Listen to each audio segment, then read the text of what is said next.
My breath hitched as I reached the top shelf. Below me, the overseer's heavy, measured footsteps were closing in his shadow, a massive, silent threat. I could feel the cold emanating from the dwindling jars on the shelves around me. The archive was collapsing faster than I could climb. "Hurry, Cora," Elias rasped from the vial I'd left on the floor. His voice was a threadbare whisper of static. "He'll feel the low hum in seconds." My hand swept across the dark shelf and closed around the plain glass dome of a bell jar.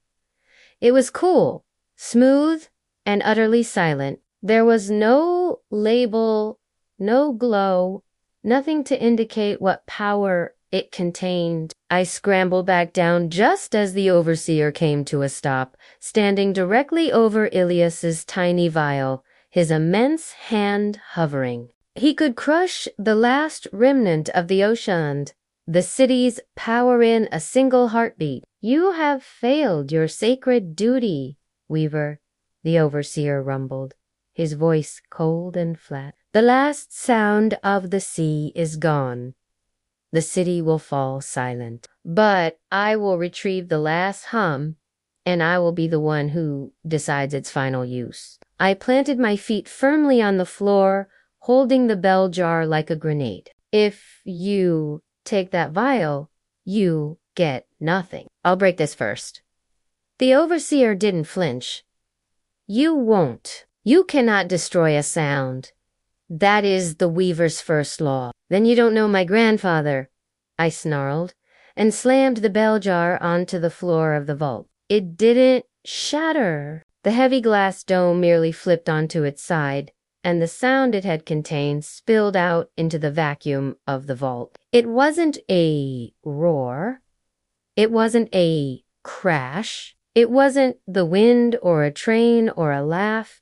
It was the sound of a baby crying, but not just any baby. It was high-pitched, insistent, and utterly unintentional, the purest, most chaotic sound of distress. The effect was instantaneous and devastating. The overseer screamed a guttural sound of agony and shock. He clapped his massive hands over his ears, but it did nothing. The intentional silence of the vault was irrelevant. This sound was pure chaos. It had no source, no will, and no end. It simply was. No, no. "Get it out!" he bellowed, stumbling backward, his heavy boot scraping on the concrete. "It's wrong. It's unintended." The baby's wail resonated perfectly with the silent world's fragility. The sound wave wasn't directed. It was random, filling every corner, every shadow, driving the man who relied on purposeful noise to utter madness. As the overseer writhed on the ground, I scooped up Ilias's tiny vial. "Cora, what is that sound?" Elias whispered, horrified. "My grandfather called it the primal noise," I explained, my voice barely audible over the terrible wailing. It's the sound of existence before thought. The only sound the great silence in control because it has no intention to be heard. The overseer finally collapsed, his body shuddering, still trying to block the inevitable noise. The sound was short-lived.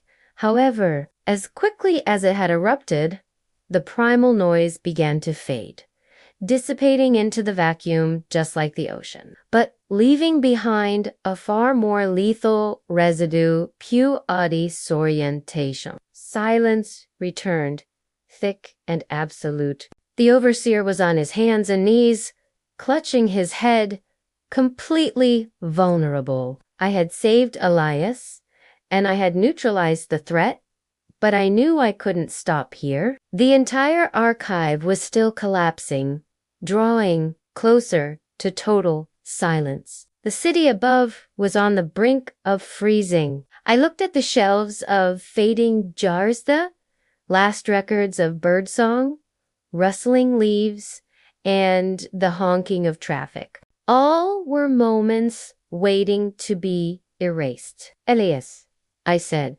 holding the vial to the speaker. The baby's cry bought us minutes, maybe an hour, but the overseer will recover. We have to finish the job. We have to find a way to release the archive and let the city listen one last time. Weaver, you can't.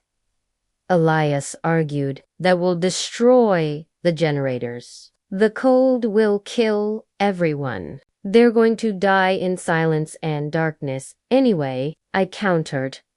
But if I release everything at once, a symphony of existence, it might create an energy pulse strong enough to fight back the silence.